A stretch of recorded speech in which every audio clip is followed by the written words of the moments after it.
So I'm Nicole Van Tassel. If you have tuned into workshops before, you know me. I'm creator of this Reimagining Science Learning group, founder of I Explore Science, and really my mission is to bring more exploration and discovery into our science classes.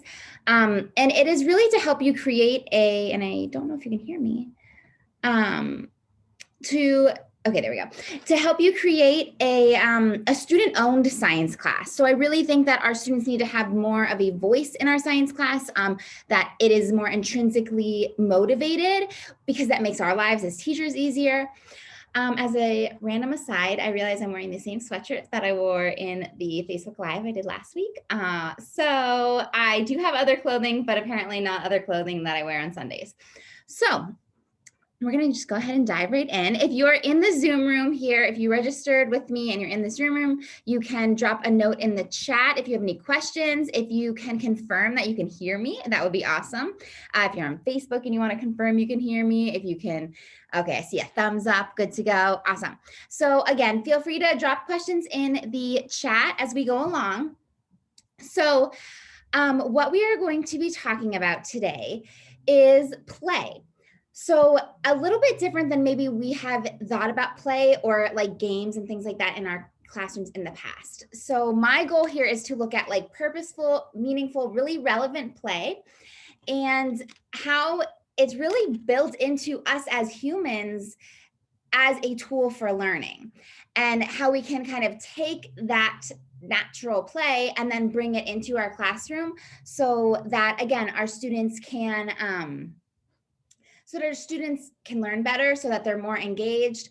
So the activities that we do just like amplify, again, their natural learning ability. So we're gonna just briefly talk about kind of the purpose of education. I kind of mentioned, the student-owned science, like intrinsic motivation, learning for learning's sake. We all talk about this, but really what that looks like and how play has a role there. We're gonna look at why we should want to incorporate play. As a science teacher, I like to understand like the science behind things that we do. I find it fascinating, but I also think that it adds validity to this, because I, for one, have been a person who was like, meh, games like Kahoot, quizzes, okay, those are fun, but they're not like really meaningful. They're not like really, I don't know how much they're really helping our students. That was the attitude that I've had in the past. And in learning about the importance of play for our learning, I have to rethink those ideas. So I don't have the slide presentation to share, but you should be seeing it on your screen right now. So it's not like a downloadable one, but you should be able to see on the screen the presentation. So we had a question about the presentation. And then the replay will be available on Facebook as well as on, I will upload to YouTube. If you turn your screens on, your faces will not be shown on YouTube. You don't have to worry about that, but you don't feel obligated to turn on screens if you're in the Zoom room. It's totally up to you. And then we're going to be looking at like some types of play and then how to incorporate those into our classroom, into the activities you're really already doing, honestly. Okay, so again, thanks for joining me today. And student-driven classrooms, this is what my purpose is, my mission is. My goal is really to support, whoopsies, pressed the wrong box. My goal is to support, teachers in creating these student-driven classrooms. So just to make sure like we're on the same page, because these ideas may not echo with you if you have a total different understanding of like pedagogy and instruction. So I believe that our classrooms should be more student-driven. So not just like student-centered or student-focused, but really places where our students are like owning their learning. I have found that we really can't make anybody like do anything. We can't make them put in effort. We can make them sit in the classroom. We can make them, we can give them consequences if they don't do things, but we can't really make them put that effort in, retain their information, persist to figure it out, not in the long term. We can't really make them care. So what we can do is support and develop their ownership and their responsibility. So cultivating that curiosity and that like fostering their intrinsic motivation. So we can't make them do those things, but we can create the environment that kind of allows for those things or makes space for that. And that is going to benefit them in the long run. I also believe that all of our students deserve to have a say in their education. So they deserve to be like active participants in their preparation for the real world. And in our NGSS classrooms and in our 3D classrooms, we are starting to do that as we are giving them, we are asking for their questions to drive the storylines forward. We're asking for them to step up and figure it out. So this is just, again, taking that one step further. And I know I always hear, responses like, but my students aren't going to do that. And this is not the focus of this workshop, but it does resonate. I want you to know your students do have this like natural drive to get ready for adulthood. Like it is literally biologically wired into us, or we would not have survived as a species. So, if there won't right now, it's because either like their earlier experience has kind of dulled that skill, maybe from lack of practice or maybe from discouragement, whether we mean to or not. But like everybody has that drive to want to prepare to be an adult, to want to step into adult roles. And we can do a lot to kind of bring that back into our students if it's kind of like out of practice for them. One of the biggest things you can do is start with, baby steps, start with relationships and just start listening to them and their ideas. But play is another thing that we can do to start grabbing onto that natural drive, because that's nature's way of preparing the young for adulthood. So, okay, so play, where is this coming in? Okay, so play is literally nature's way, like I literally just said, but preparing the young with the survival skills they will need to like survive and thrive as adults. And it's really a biological phenomena that you can see across species. It's not human specific. It is how young animals, organisms, whatever, prepare, mammals, whatever, maybe, yeah, well, birds too. Anyway, young things prepare for their futures. So play should actually have a really huge role in our classroom, and bringing play and playfulness into all phases of our learning has the potential to really dramatically improve our learning outcomes. I mean, we know when we play games and our students are more engaged, it impacts our experience with them. It impacts their drive, their persistence, their behavior, literally their level of activity. But it also is a way to, it also improves their like brain skills that allow people to figure stuff out and solve problems. So play allows young organisms to try out all of these different things and build different neural connections and practice counterfactual thinking and do all of these things that we need to do to figure things out and solve problems. So this is a tool that we can bring into our classroom to really create spaces where your students are driven by their curiosity. But it's just one like crayon in the toolbox or whatever. It's part of all of the other things like having strong relationships and providing scaffolds and supports and all of those things. So we're going to dive in. Play is just one aspect, one more thing we can bring into our classroom. Okay, so the value in play. Like I said several times now, but it's really nature's way of developing our ability to learn, to be flexible, and to adapt to an ever-changing world. So that's really the defining feature of our human experience, that things change. And we see it when we look at the world that was when we came out of K through 12, the world that was when we came out of college or grad school or whatever, the world that is today, and that is going to be, what the world our students enter in 4 years, in 8 years, whatever. So play is the way that we prepare for the unknown. It allows us to be flexible, to adapt. So we know this because we can look at other species, and there's like a correlation between their play as juveniles. And I mean, obviously there's a lot of studies that have also tied some causality here, but we can look at their play as juveniles to their like flexibility and intelligence as adults. So species that require flexibility as adults typically tend to engage in greater that requires flexibility as adults. So they have to do more things to survive. They have to hunt and stalk and care for young and do all of these different things. They need to be able to adapt and evolve, and they typically have a longer childhood and they spend more time in play. So humans are kind of like at the super far end of that, because we have a very long childhood, and it has actually become longer if you look at human evolution. And play is a really defining feature of that childhood. It is actually like an impulse that's hardwired into us and really cannot be suppressed in children. Even in, play thrives in welcome and safe environments, but even in horrific conditions, children will play.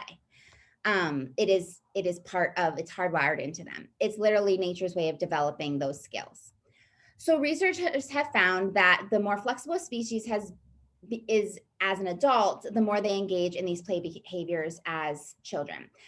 And this is like across the board. Mammals have longer periods of childhood than invertebrates and fish. Primates have longer childhood spans than most other mammals. And there's always like a few weird exceptions to this. Humans take it to the extreme end. We have prolonged infancy. We have a prolonged extended middle childhood, and then adolescence. Like I said, it's been getting longer as humans have evolved from like Homo sapiens, early Homo sapiens to like today. So the point here is that really play is a central feature of our childhood and of our development.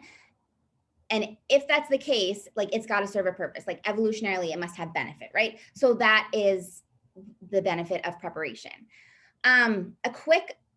Super quick, because I think this is really fascinating and also highlights this. Even species like not mammals, like not humans, play. And those that have this like life history with a longer period of immaturity typically have some of these characteristics that we share with mammals. So really quick side note, there's these New Caledonian crows. They have like a 2-year childhood, and they are incredibly intelligent, flexible, and they actually have learning abilities. So they not only make tools like many primates and things like that, they make tools to make other tools, and they adapt their tools based on whatever supplies they have available. So in the wild, they might make things from vines and things like that. In a lab, they will build those same tools and make them out of wire or whatever is provided by the scientists. And then they can also pass down like the design of those tools to their young. So they're incredibly intelligent, and they have an incredibly long period of childhood. When you compare that to like a chickens, they get really good at pecking, and they're really good at pecking pretty much from the time they're born. They have much shorter childhood. So the point here is more play equals more flexibility equals more intelligence. And we want to bring that into our classroom for our students. Another example here is like a fox versus a chicken, the same thing. As young foxes need to, well, as adults, they need to they need to know where to find food. They need to know how to hunt. They need to know how to move their bodies to make hunting successful, right? So when you look at the childhood of foxes, they are spent doing things like that. They are spent play fighting, play capturing food, letting it go. We see that with cats sometimes, right? They trap a mouse, let it go, trap a mouse, let it go. They are literally playing, but they are trying all of these different ways to figure out the best way to do it. Humans, we take that to the extreme here. Like I said, we have the longest childhood. We also have kind of the greatest demand for adaptation and variability. I mean, this variability, this changing environment has been the kind of cornerstone of human existence. While other organisms typically have stayed in one area and maybe slowly over time gone into different, regions of the world, we explored, we traveled to new lands, we traveled to new areas, we encountered different environments, and we encountered different climates. We had to change and had to adapt, and we had to figure out a way to cope with those changes and that adaptation. In turn, we also changed our environment, which led to more changes, which required more adaptation. And I mean, this process has been going on since literally we've been humans, but we also just see it in each generation of our students. And for those of you who have been teaching, a really long time, you've seen it as different technologies have come into play. And it is, I mean, like I'm fluent on using my phone. I know how to use an iPad and all of that. But then you also see like a 2-year-old capable of doing that. And I obviously was not capable of doing that. They didn't exist when I was 2. So each generation of humans, it takes what we have learned, it takes all of those advancements, and then it builds upon it. It takes it further, it reinvents it, it reimagines it, it creates new things. And in order to continue surviving and continue thriving in this literally constantly changing world, we have to be flexible. And, you know, we do fall into the same mistakes as our ancestors, but we also don't just replicate their experience. Each generation faces a world that's different than the one that came before. So it's a lot to prepare for. Evolution solved this problem of how do I prepare the young for a world that is going to be different by the time they become adults than it was when they were young, by creating this period of childhood where humans can play. So it's about trying and mastering new skills. The difference between play and practice, though, is so in our classrooms, we often think about this as like practice. We teach our students a new skill and then they practice it in different ways. I don't want to say the problem with that. There is value in practice. However, it's not the same as play. So in practice, we tell our students, this is the skill, this is how I did it, and now you are going to practice it. You are going to do that same thing. You're going to replicate it. The problem with doing that is that our students do it, they master the skill as we know it, but what happens when down the line, they need to do something different with it? What happens when there's a new technology or a new problem? If we are only replicating the experience of those who came before us, we cannot be prepared for that unknown. Play, on the other hand, kind of does the opposite. So it's about exploring wildly and acting randomly. And sometimes it's being silly because that's what makes it fun. That's what makes us want to do it. But this is what actually prepares us for the unknown and prepares us for this like changing world. So it gives us the skills, but it also gives us, and it allows us to use them just like practice does.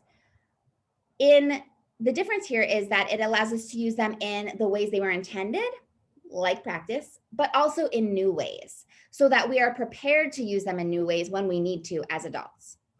Okay, we just talked about biology. We're going to talk about computer science really quickly. And then we're going to get into some actual examples of ways you can bring play, some types of play, and ways you can bring it into your classroom.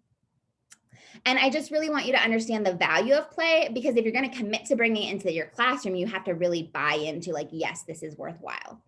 So let's say you're designing a robot, and not that I know much about robot design, but it's actually, from what I've read, pretty easy to design a robot that does the same thing over and over, like the chicken that just pecks and pecks and pecks and pecks. The difficult part is when you design a robot that can adjust, you know, like Siri can adjust to our intonations, or like if we misspeak words or whatever, like she can adjust and figure out what we're trying to say. That's like a hard thing to do. And yet adjusting is what animals and people do. So you design this robot who can do this one thing, it can walk. But what happens when it bumps into a wall? What happens if it loses a limb?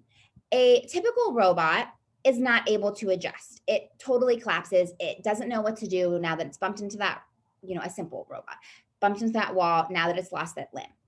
An animal or a person, we change our gait, we change our behavior, we go the other way. The robot's helpless. So there was this computer scientist, Todd Lipson, who wanted to investigate this and wanted to figure out the best way to build a robot that can adapt, that can, when changes in the environment happen, when changes to its own body happen, it could figure out what to do and make changes and still carry out its intention or its job. And obviously we have lots of robots that can do these things now. But what he found was that one strategy that worked really well was to allow the robot to kind of develop this like internal picture of how its body worked. And the goal then is, once it understands how its body works, it can, if something changes in the body or outside the body, it can make decisions about how to act when the unexpected thing happens. So the big question then was like, how do you help this robot develop this internal picture? How do you help this develop this way of thinking? And the best way that he found in his studies was to just give the robot like a chance to play. And by play, it was just literally moving around randomly and trying out different movements and seeing what happens. So this Lipson robot just like would dance around and could act in like silly ways, totally crazy, you know, moving on one foot, toppling over, I don't know, doing what else. It was described in this article as like looking a little bit drunk, even like totally random, uncoordinated, silly, not useful ways. But when the robot then encountered a problem, when it was knocked over, when an engineer removed one of its limbs, it could figure out how to move without that limb. Because somewhere in the dancing, in those like random movements, it developed this understanding of an alternative way of moving. It realized, oh, I can hop on one foot like I did when I was dancing before. And I know robots don't really think, but whatever. So play basically lets our kids do the same thing. It lets them behave randomly and variably to try out these different ideas and then work out the consequences to that.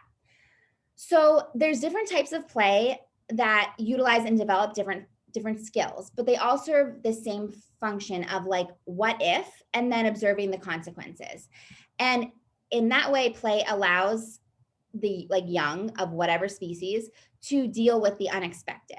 Because I mean, evolution realized, even if we have not in our own K through 12 classrooms, that we cannot predict the world that our students are going to enter when they leave us. And we have to be preparing them not for like what we know and can do and understand today, but what we don't know is going to happen in the future. So while drill practice, like, you know, drill and just practice and do it this way, and I you know, that I'm going to do it, we're going to do it, you're going to do it, and you're just going to repeat the same process. While that has its benefits, and it even has roles in play, like you see it in games all the time, where we're trying to replicate that same process again and again to really like refine that skill or hone in on it. Play is where your students take that and actually use that skill to prepare themselves for the future, to go beyond pecking, which is just like repeating the same behavior and the ideas, and then get ready for, again, the unknown, what we don't know, the changing world. So we talked about the connection between play and learning. It makes us more intelligent and flexible. And the reason why we want to bring play over practice into our classroom, because we already do practice, right? So we want to bring in more of that play. And the reason for that is it's really developing the skills it's developing the skills, yes, but it's giving us the know-how to use those skills in whatever context we're faced with in the future. But I want to kind of highlight some of the characteristics of play so that we can understand how we can bring elements of it into what you're already doing with your classes and therefore see the rewards of that. So there's not really a like hard and fast definition of play.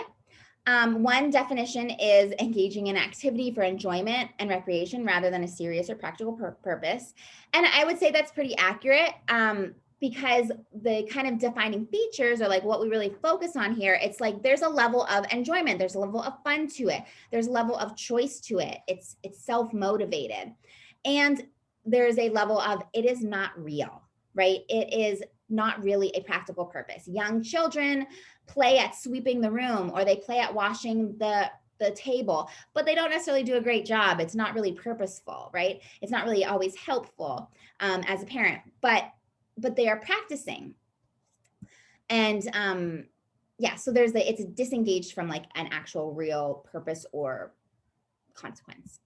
And that's also important that there's not a real consequence to it, because when you see young children, same thing, playing at like pretend, and they call their friend a name and they are gauging the reaction, like I hope there's not a real consequence to that because I didn't mean to, I don't want to get in a fight with this person, but we're playing. And then they react in a way that shows like, that is not how we would want to engage with somebody. And then they know in the real world, I'm not going to say that name to somebody.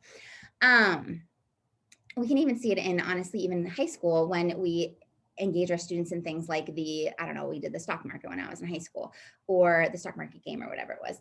And the like model United Nations and things, right? We play at these roles. There's not a real practical purpose and there's not a real practical consequence, but we can explore what we can do in those situations.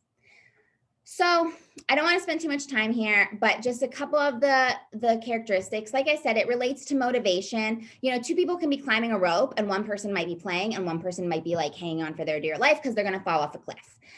So very clearly, it's obvious that motivation plays a role in play. Play is not all or nothing. If you are doing a job you love, there's an element to play in it because you are enjoying what you are doing, but it might have a purpose. So it is not all or nothing play.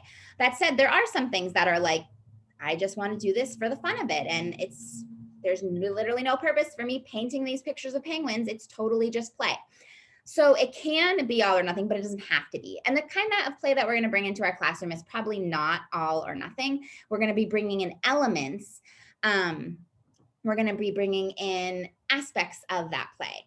So an example would be, you know, maybe you have to run laps because you want to prepare to play in this baseball game or obstacle course or whatever you want to do. You want to win the obstacle course. So you have a purpose. You might not be really enjoying running laps, but you're choosing to do it because you want to get ready for this obstacle course. So there's a level of playfulness in the mix there, even if maybe it's not purely wonderfully fun or it's not purely wonderfully for a purpose. We can just bring in bits and pieces of this. So there's no real single characteristic that defines it. It's kind of where these characteristics meet, but keeping in mind that it always relates to our motivation. It has that level of fun or joy or enjoyment to it. It's not all or nothing. That's why we can bring elements into our classroom, even though our classroom is typically not like totally voluntary. And there's not a single defining characteristic. It's just where they meet. So let's look at some types of play and some applications of those play. Okay, so, and as you're going through, if you're in the Zoom room and you, as I like describe these types of play and you have an example of how you are currently using this in your classroom or how you've done a lesson, you know, where you've done this, that would be awesome if you want to drop it in the chat and I can share your ideas as well. I've come up with a couple ideas for each of these types of play, but definitely just share what you have as well. And if you're listening on Facebook, you can do the same. I just can't see your comments at the moment. Okay, so some types of play and classroom examples. Now, if you actually Google like how many types of play there are, there's all sorts of numbers. You might see 4, you might see 6, you might see 16. I've tried to highlight a few that are most relevant for our age group and also for our aim of bringing it into the classroom. So this is not a comprehensive list. I just want to give that disclaimer. And our goal, remember, is to mesh the characteristics of play or like of this authentic play with our instructional goals. So we know school is not, you know, really voluntary or perceived that way by our students. So we probably aren't going to be able to bring in like 100% play, right? And really few adults in adulthood bring in 100% play, but we can bring in elements to kind of increase the like bang for our buck with our instruction so that, again, we can increase our students' motivation and their drive, and we can also improve their learning and their retention. And really help them to prepare to use the skills and the knowledge that we are providing with them within our classroom or developing in our classroom. They can take that and then use it out in the real world, right? Okay, so symbolic play is like using objects, actions, or ideas to represent other objects, actions, or ideas. So an example in like childhood would be using a cardboard tube as a telescope. And I can absolutely think of some ideas that we use this in our classroom. And I'm going to tell you in one moment, but I also want to combine this with constructive play. So if you can think of anything for symbolic play and you are in the Zoom room here, you can kind of drop a note and share that. And constructive play. So this is where we are controlling the physical and like effective aspects or ingredients of our environment. So digging holes, constructing shelters. It can also involve sequences of manipulations or movements. So like using a paintbrush or putting blocks together. So it's building, creating, making. And obviously there's overlap here with symbolic play because we might be using those materials. We might be using that cardboard tube to construct a telescope. It is symbolic of a telescope, but we're also actually building something with the tube. We're adding other pieces, so it's more like a telescope. So if you can think of examples of constructive play or symbolic play in your classroom, you can drop those in the chat, and I would love to share some of your ideas. Some of the ideas that I can see in the classroom. Okay, so since symbolic play is really about like one thing representing another thing, this is in many ways like a precursor or a very early version of modeling. So in a middle or a high school classroom, symbolic play could be really any opportunity that you give students to develop and use models to communicate what they've learned about your science content. Or it could be like engaging in engineering to design a prototype to solve, a problem. Whatever materials they're using, so like paper, cardboard, wood, whatever, represent like the real things that their design might be made of. Now, our aim is to bring in playfulness and like the joy that accompanies play. So the more freedom that we can give our students in terms of like not just their materials, but the task itself, kind of the better that you can do, or that you can, the better. So like, for example, if you're teaching thermal energy transfer, you might provide, 3 potential problems that your students could design a prototype to solve. Or they might be able to solve those problems in different ways. One example I've seen for that kind of thermal energy transfer in this making and symbolic is the I think I called it Peter Penguin, but it's Auburn University's Save the Penguin or something like that. I think I just named it Peter Penguin in my classroom. We were saving Peter Penguin, and penguins are I don't remember what type of penguins, but their environment is heating up and they are having to leave their nests to go cool down in the water, and then their eggs are being preyed on in that time. So what scientists did in this area, or conservationists did, is they created these little houses for the penguins to lay their eggs in so that they could stay in the nest and also stay cool. So Auburn University has this really great thermal energy unit where you go and you build a house for the penguin to stay cool, and you have to apply everything that you've learned. You have to explore and discover all about the materials and how they can work together or not work to, insulate or prevent the heat from transferring. And students build like the house. So if we wanted to add like another layer of this like playfulness into it, perhaps we don't limit students to building a house. Perhaps we give them options. Maybe one student would really like to design some kind of suit for the penguin. And I don't know how like realistic that is, but in terms of play, we want them to try as many different things as possible and explore as many different ideas. And then they can evaluate which of those ideas are most effective, which of those ideas are most realistic, which of those ideas are going to get the job done.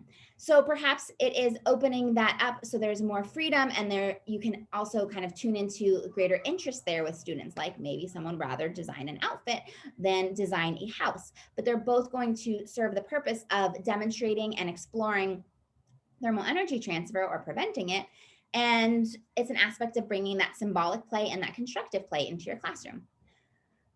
Another example here is if you are studying the sun, earth, moon system, and perhaps you give your students, there's this great YouTube video where the teacher models it, but you could very easily have your students build a model to understand the sun, earth, moon system and to replicate the system so that it produces the data that basically confirms that their model is correct. So in the past, I've suggested, and you may have, if you've been hanging around me long enough, you may have heard me talk about using this model to have them like match to the moon phases. So you give them the moon phase data and you ask them to basically build a model that explains these moon phases. So if they have to be able to recreate those moon phases. However, if you want to bring more playfulness and more choice and more of this, try different things, you maybe perhaps give them choices like bringing in moon phases, or they can use it to illustrate this eclipse, or they could use it to illustrate the seasons. So again, just trying to recognize that play has this voluntary aspect and bringing that into their classroom. As students develop their projects, they are able to really bring their own interests and allow those interests to shine. So, yes, they can choose the materials they want to work with. They can choose the tools they want to work with, how they want to communicate those ideas through that product. It's just bringing in more of that choice. And again, more of that trial and error, trying different things to, solve the same problem or the same puzzle or whatever. And when you're giving them that freedom, what they want to do and how they want to accomplish it, and yet it's still tied to your instructional goals, you're just bringing that playfulness in, because they can actually consider their own strengths and their own interests and bring those to bear on the project, and they can find joy in practicing and applying the things that they like to do in conjunction with that science content. So somebody shared that, and it was a direct message, so I'm not going to say the name, but they made an atom and they used an open weave ball on a lampstand as the electrons orbit around the nucleus, and she put little puff balls as the protons, neutrons, and electrons. So she was building a model and she was using these different materials, and it was her choice how she wanted to represent that. It was not like a prescribed, you have to do it in this way kind of thing. So if there's not any other examples, again, you can throw those in and I'll share those. But if not, we will move on to our next type of play, which is sociodramatic play. So this one, you might not be thinking or you might be wondering, how do you bring this into the classroom? But just wait.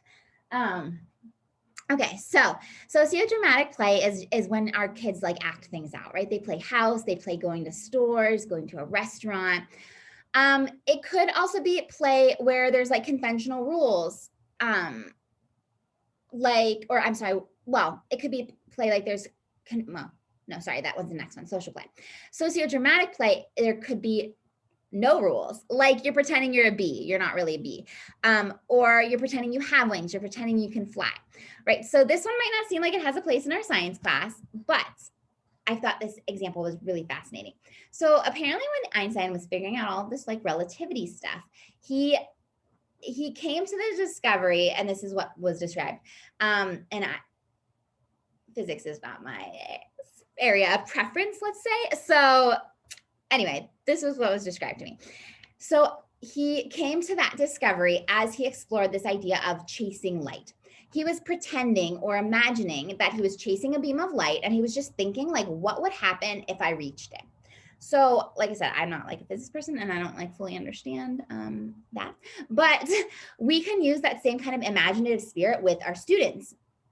We can bring in case studies, we can have them play roles, we can navigate the social side of science as they're exploring science content ideas. We can also encourage that kind of counterfactual thinking.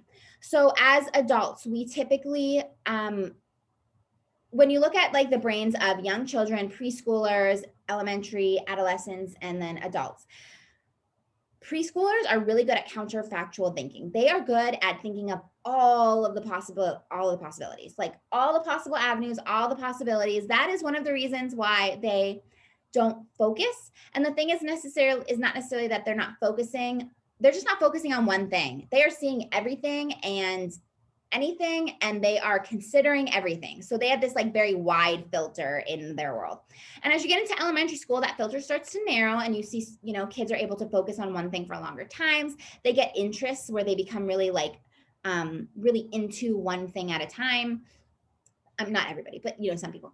And in adolescence, there's been some new studies that have shown kind of the adolescent brain is a little bit more like the preschooler's brain than the elementary brain, or at least it's starting to bring in some of that messiness of the preschooler brain.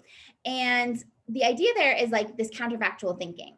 As adults, it's really hard for us to, if we know I can solve it in this way, or I'm used to solving it in this way, we always go that route. We go for the thing that aligns with the way we've done it for years. Preschoolers and even adolescents with this messy way of thinking are more in this exploratory phase where I can consider all of the possibilities. I can consider all of the opportunities. Sociodramatic play is a way to consider all of the different things. It's a way to practice and use counterfactual thinking. So in some applications, I want to actually share a conversation I had with one of the teachers in the Be Curious community cohorts this past week. She was saying that her students were getting stuck They had been learning about genetics, and they had learned about dominant and recessive traits. And now they were moving into this idea that it's not as simple as dominant and recessive. There's actually many genes at play. And they were looking at a phenomenon that basically had a variation. It wasn't black or white. It was like a variation, a spectrum, right? So the phenomenon, so the students were trying to explain this spectrum as opposed to all one thing or all the other thing. And they were getting so stuck because they were still thinking in that very like factual, logical way. Well, it has to be dominant recessive because we learned that that explains some of these traits. So what really the teacher needed to do at that point was to encourage her students to think like, well, what if? Like, what if that wasn't true? What if that wasn't at play? What if, let's just like throw what we know out the window and rethink about this theory. And that's something that scientists have to do sometimes. We don't, we do build on the knowledge we have all of the time, but we also have to be open and aware when the evidence doesn't fit and be open to revising our ideas because of that. So the evidence that they were looking at, that new phenomenon, did not fit their earlier understanding. And yet the kids were having a really hard time letting go of that. What you really needed to engage them in would be like counterfactual thinking, or like, well, what if that wasn't true? Let's just play with it. And that's kind of like Einstein's, I haven't caught a beam of light. I can't catch a beam of light, but what if I could? So another idea of this sociodramatic play that I've used, and this is one of my favorite activities I've done, it has to do with like this fictional town where they have to decide what energy resource they're going to invest in next. And so the kids had to research these different ones, different energy choices, but that was not the only thing that played a role in their decisions. They were actually like provided with personas that they had to represent. And a few kids got to develop their own as well. But these personas, and then they were asked to like act out the experiences and viewpoints of the persona. And it might not have been somebody they agreed with, but it helped them illustrate like the complex relationship between science and society. And it also helped them practice and try on this like counterfactual thinking. My students were like so engaged when we did this task. It was really fun. It was awesome. They were excited to do research and then to argue their opinions and counter others' arguments. And it really brought in the complexity of science, right? Because it is not just all one thing or another. We need to be able to think creatively and consider other viewpoints and even other personal like viewpoints, not just maybe scientific theories, but actual viewpoints. So somebody sent another example. So a problem-based learning, so controlling plastic pollution in the city, students play different roles. Oh my gosh, yeah, exactly. That's very similar to what I just described, Maureen. Exactly, like you're playing different roles. And I've seen other activities like that too, with like water resources and water pollution and things like that. But exactly, where your students are kind of playing these different roles. I did another one recently I created for a high school, like high school biology-ish class, and it related to this discovery of DNA structure. And it was more loosely organized, but students basically had to represent, they either chose or were assigned a scientist who contributed to that discovery. So they had to do some research and some digging, and then ultimately they had to argue which scientists should be recognized by the school on like their school's new biology building. So they were taking on these roles and acting out these fictional scenarios, but they also had to infuse their ideas with the science content. And it while they were practicing and solidifying their understanding of the science content, I mean, they were also just playing a game. So it was kind of fun and engaging. And I think there's enough role play games out there for like all ages that we can all admit and acknowledge that it's fun to just pretend to be somebody else for a little while. So those are some of the examples I have for sociodramatic play. If anybody else in the workshop here has anything they want to share, you can go ahead and, if you're on Facebook, put it in there. If you're on Zoom, drop it and I can read it out loud for other people to grab onto.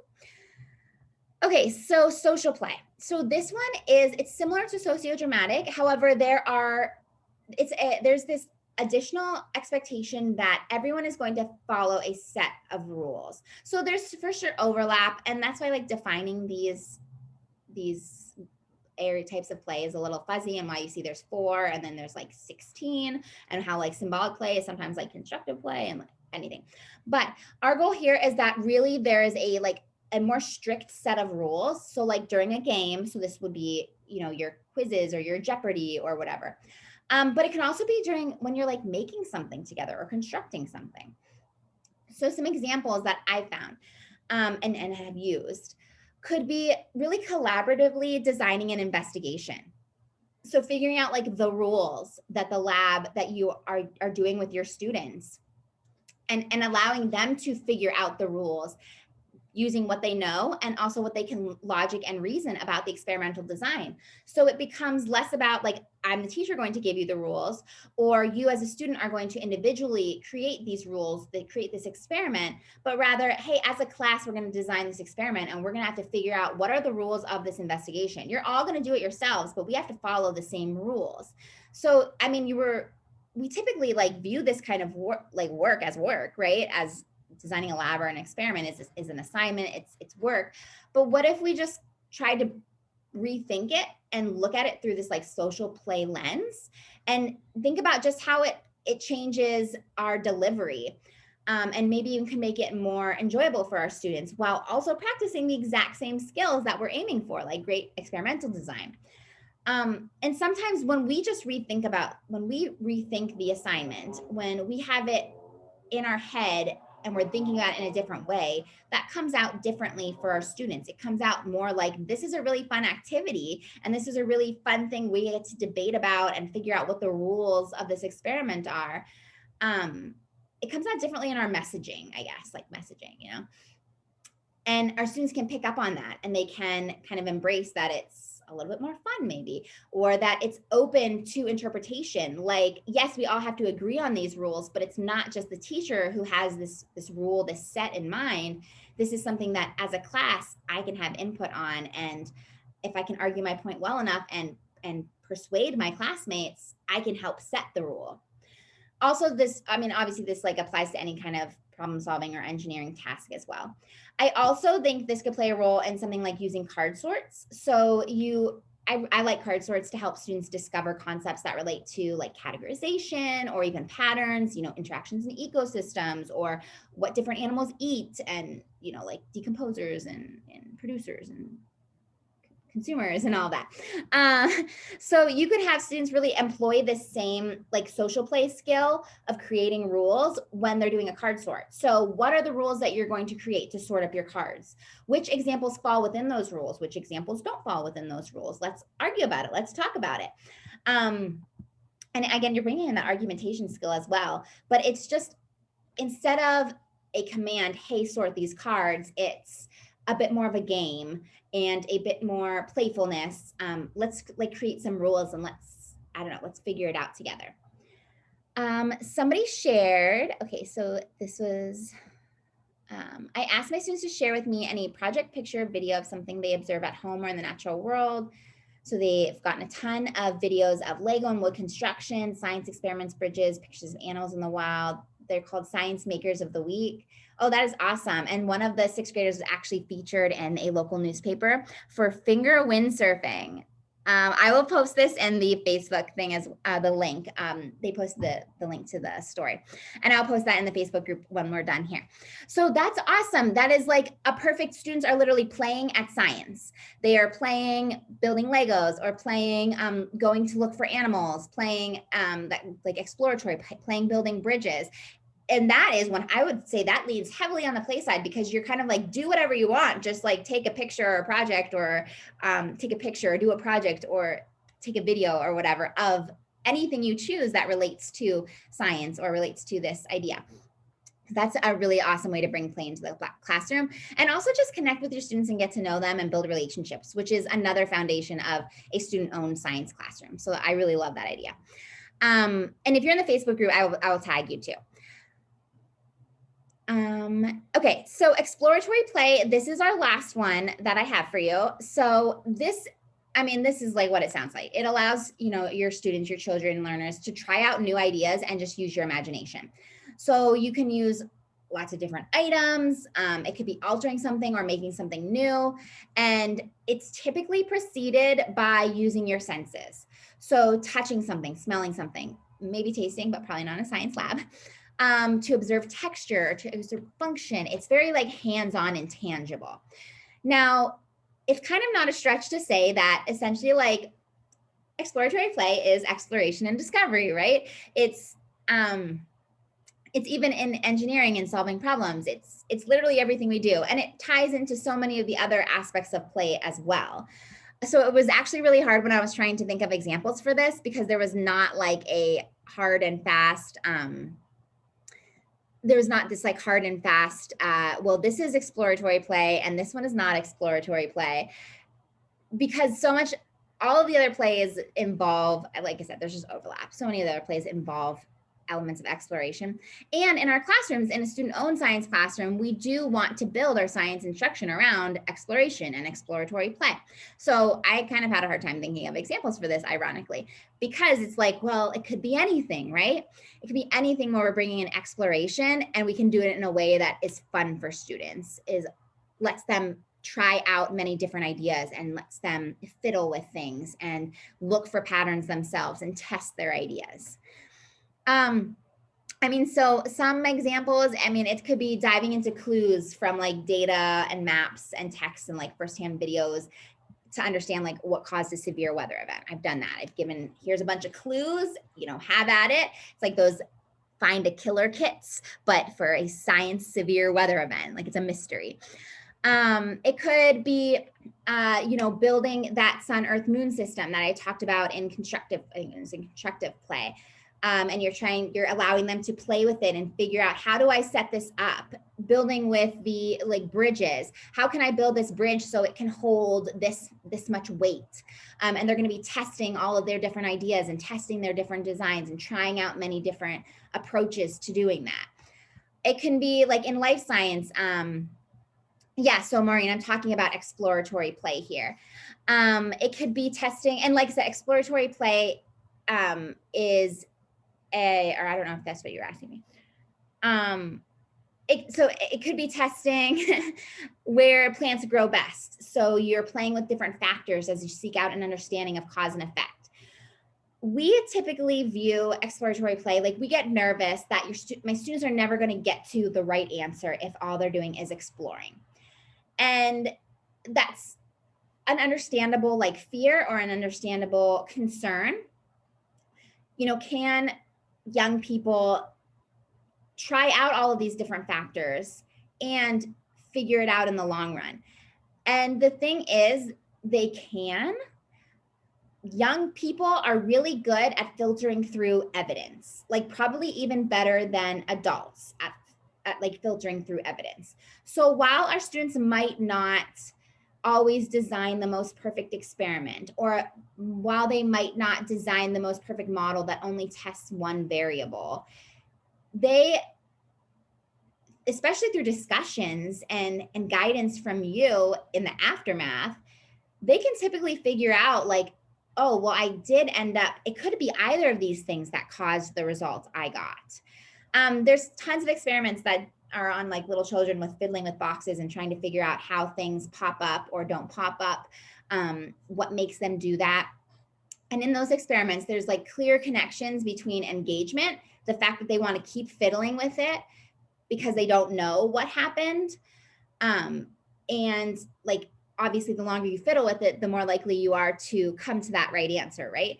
So if we can embrace this exploratory play and give them the space to fiddle with it, they are more likely to persist long enough to discover and figure it out themselves than they would persist if you basically tell them what the answer is or how to do it. So a lot of times, you know, we give our students like the data and we tell them how to analyze it and we tell them what to look for, and we just use the data to confirm what we've already told them.